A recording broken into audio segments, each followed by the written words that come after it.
Ladies and gentlemen, the way my mother brought me up shaped me in a way that I had the fear of my mother. It was only once I did something that I did not do it out of the fear of my mother. That was when my first girlfriend broke up with me.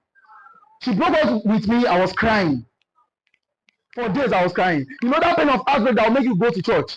As you go to church, sit down in the crowd, you are crying. The pastor is ministry, the pastor is like, oh yes, that's the spirit there. That's the spirit there. I got home, I was still crying. My mother noticed me. She was like, what happened to you? Talk to me. I was like, Mommy, leave me alone. You girls are all the same.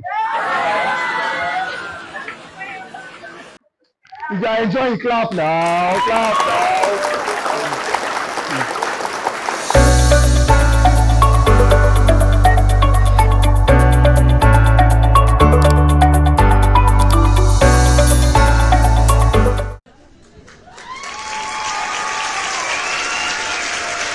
Right. So just make some noise. Man, it's good to be back here. Someone look at your neighbor, look at your neighbor, look at the person beside you. The person beside you is cute. Say, neighbor, you are doing well. If the person beside you is not cute, tell the person now what for you. Now, really looking at me now from head to toe, what are you going to tell me? Wow, wow, wow, wow. In case you're meeting me for the first time, I am comedian Davisi CFRN, the spokesman for laughter, and I'm here on my second career tour titled The Uprising. Yeah, so one of the things that actually shaped me to become who I am today was the fact that I grew up with family and friends. And one of the things that shaped the Uprising story was my mother. So the first part of the Uprising story I'll be sharing with you is the Uprising, surviving my mother. Ladies and gentlemen, I had a very, very special mother, a dramatic African mom. You know when they say a dramatic African mom, Nigerian to be precise. Ladies and gentlemen, if I'm to count my blessings, I'll count my mother multiple times. And each time we go down the memory lane of how my mother nearly traumatized me. If you are seeing me standing today, I'm a product of grace. That I can come here today means I survived my mother.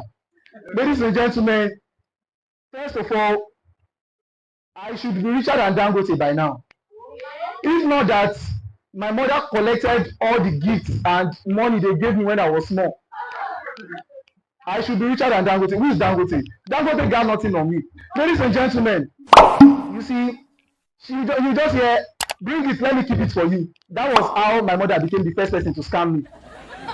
Whenever I say I want to collect my money, I'll start hearing things like, I carried you in my stomach for 9 months. I carried you on my back.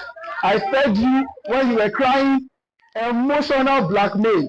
My mother was the first to do that.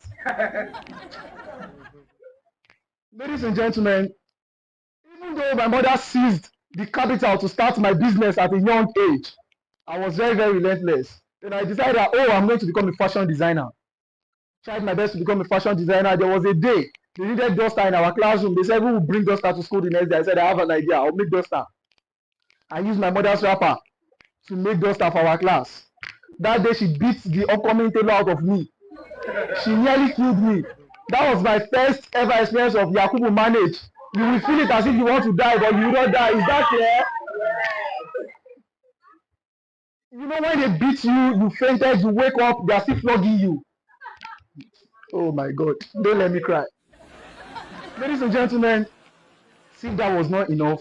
I had this very, very special mother. My mother used to stylishly call me a stubborn animal when I was small because of the things I did. Honestly, I was stubborn, I agree, but my mother called me a stubborn animal. There was a time when I was in primary 2, our class teacher told us to get a pet. When I got home, I talked to my dad, Daddy, I want a pet. My father asked me, what type of pet do you want? I said, I want a dog. My mother was in the kitchen. She shouted from the kitchen, lie, lie. I cannot control 2 animals in this house at once. Ladies and gentlemen, fast forward to last year, I got my own dog. Celebrate me now. Yeah, I got my own dog, but my own dog was a local dog. I bought it for 7,500 naira. Local dogs are very, very useless, man. Do you know that me and my dog, we were both pursued by another dog? Like another dog chased me and my dog. Oh my God. I I ran.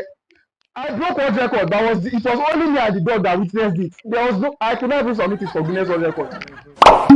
200 meters in 7 seconds. I was just running. Ladies and gentlemen, since that was not enough, grew up. I said I wanted a life for myself. Yes, and I had that life, but with the fear of my mother. You know, statistically speaking, African mothers are the most dramatic type of mothers in the world. When I started hosting events, there was a day they called me to host one event. I went there, they paid me well, and I got a nice dress for my mother as a gift. I gave the dress to my mother. My mother looked at the dress. She was so emotional. With tears in her eyes, she did not know when she said, "Oh, I wish I met you before your father." Ladies and gentlemen, there was a time our house girl, she got pregnant. Don't ask me how. She got pregnant, and my mother asked her, "How did it happen?" She said it was an accident. My mother was like, "You mean you were crossing the road and pennies from nowhere jam you?" That's my mother never miss when it comes to questioning. That's the kind of mother I have. And I want to tell you that statistically speaking, Nigerian mothers are the best doctors in the world. You know, I checked Google.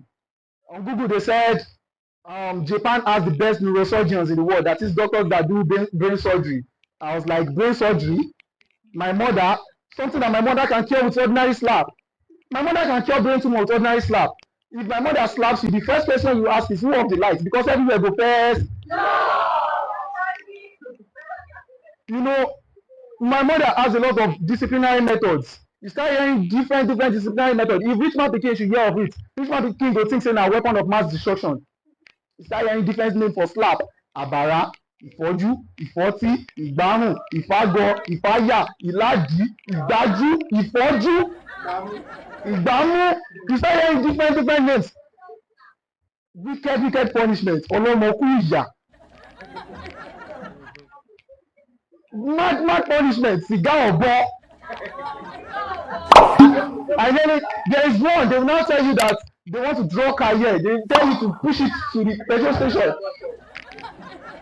You see, if they tell you to do that one, just know you are adopted. It's not your mother that gave birth to you. Once you are done with punishment, the first question you should ask is, "Mommy, where is my real mother?" My mother.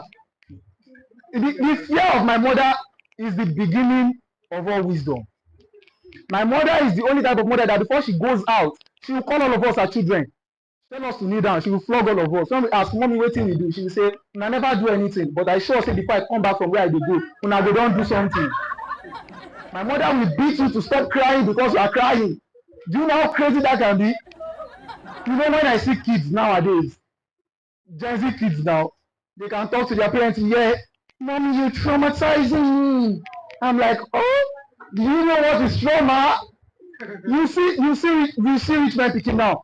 When they want to talk to their parents, once the decision is not favoring them, just hear, "Mommy, I'm going into my room." Number one, me, I don't have my own room then. Do you know what is trauma? Let me give you one example of trauma. My mother wants to go out. She will now call me, "Segun, Segun. How many times did I call you?" 3 times. "I'm going out. There are plates in the kitchen. Don't wash them." She will not tell you to do it. "Don't wash them." Now I say, okay, since she's going out, let me just play small now. The small will now turn to eternity. By the time I realize that, oh, let me go and wash the plate, because I want to enter through the back door. As I opened the door, I saw my mother washing the plate. You see that that you shouted? That was the same that I also shouted and turned my back. My mother was like, "Come back," and I said, No, I can never turn back. Oh. It's already too late. Oh. Just leave the house. Because if my mother should tell you that, "Come, I'm not going to beat you," and you go back, you are done. My mother is the only type of mother that will give you 48 insults, like 52 slaps, and she will still say, "I will not touch you. I'll just wait for your father to come." 48 slaps, you have not touched me.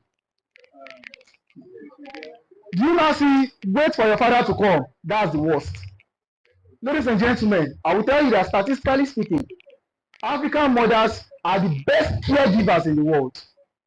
You know, when I see Gen Z mothers nowadays, they want to feed a child that refuses to eat. You start hearing Johnny is a fine boy. Yeah, yeah, oh. Johnny is a fine boy. Yeah, yeah, oh. The one that used to play me most is this song. Baby shark, do do do do do do. Baby shark, do do do do. Baby shark. In our own time, there's nothing like baby shark. It's proud that we shark you.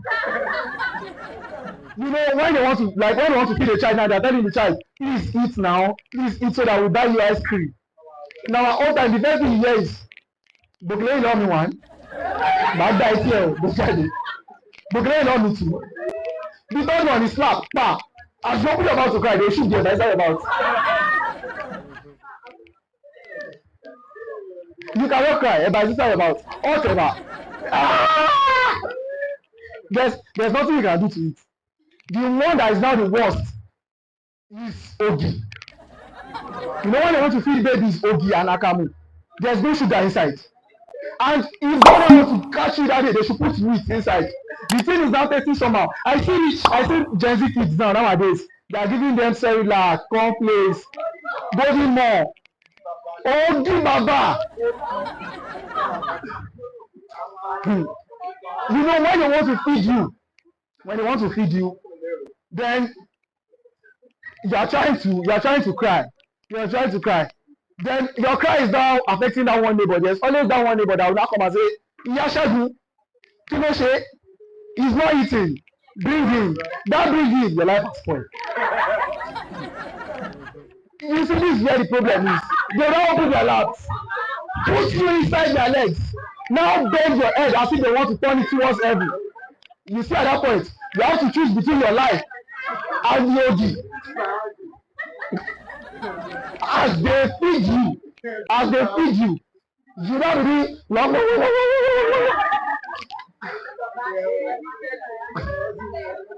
you know, as you want to faint, they sprinkle water on your face. The painful part, you cannot breathe in, you cannot breathe out. They don't give you mouth-to-mouth respiration. What kind of food is that?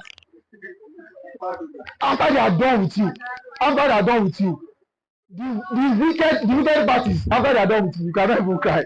There's no reason to cry because your belly will be as big as this. Because they will force the whole ogi down your throat, and you don't have choice to take it. Now you now be walking like a drunk man. You now be walking, you be feeling this. You now be walking like this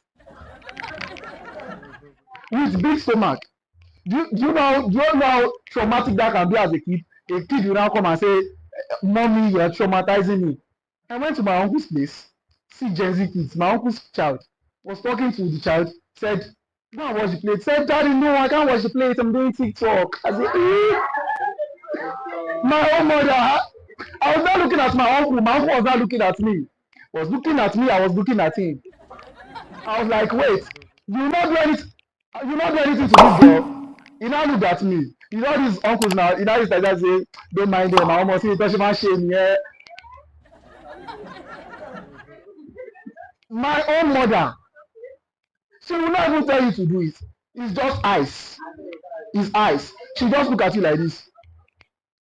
My mother has eye contact for everything. Leave here. You are not okay. Get out of here. And they don't born you enough to understand. Do you know what it means living with my mother? Ladies and gentlemen, the way my mother brought me up shaped me in a way that I had the fear of my mother. It was only once I did something that I did not do it out of the fear of my mother. That was when my first girlfriend broke up with me. She broke up with me, I was crying. For days I was crying. You know that kind of heartbreak that will make you go to church. As you go to church, sit down in the crowd, you are crying. The pastor is ministry, pastor is like, "Oh yes, that's the spirit there. That's the spirit there." I got home, I was still crying. My mother noticed me. She was like, "What happened to you? Talk to me." I was like, "Mommy, leave me alone. You girls are all the same." If you are enjoying, clap now, clap now. Ladies and gentlemen, after that, I resumed back to the fear of my mother. You know, when I gained admission to school, my mother called me. She said, "My son, In any conversation that makes an African mother calls you and say, my son, there's a problem. She called me, she said, my son, you know you applied for a course, but JAMB gave you another course. Please, when you get to school, and don't do sexual inter. I told my mother, mommy, course now. My mother said I will curse you. Ladies and gentlemen, last out of it is the fact that all Nigerian mothers, they are in one association. There's nothing you want to tell me. They have their own slangs that they use.